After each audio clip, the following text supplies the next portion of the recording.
we're given a linked list and we have to reverse it. So how do we do that? As for companies, we do have a couple here. Google is recent and 6 months ago was Adobe. So this might be good to know.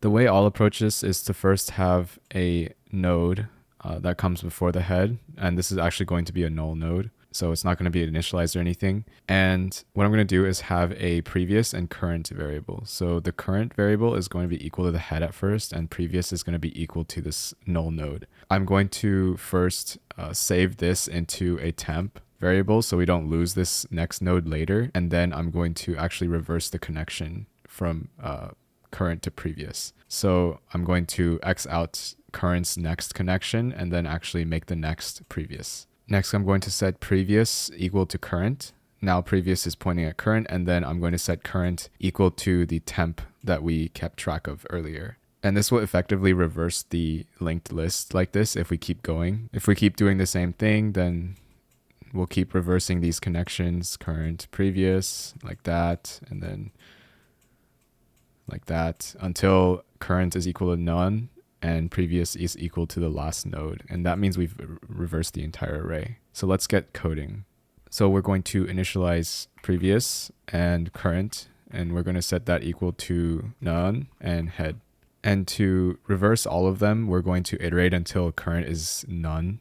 So while current.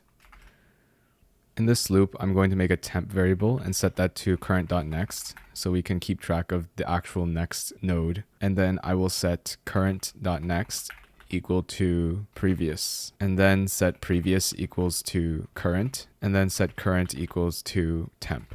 So let me do a little drawing of what's happening here. Let's pretend there's a null node at the beginning, which we have is previous. And this is current, which is equal to the head, which is 1. So first, we're saving the next one into a temp variable. And we are setting current.next equals to previous. So we're going to eliminate this connection and actually set it to the previous, which is the null node. After that, we set previous equal to current.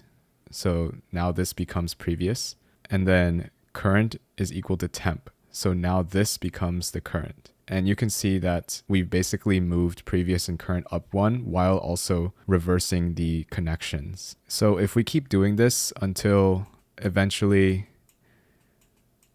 current is null, that means we've reversed every single direction, and we can actually return previous, since previous is now going to be pointing to the last node. So let's return previous.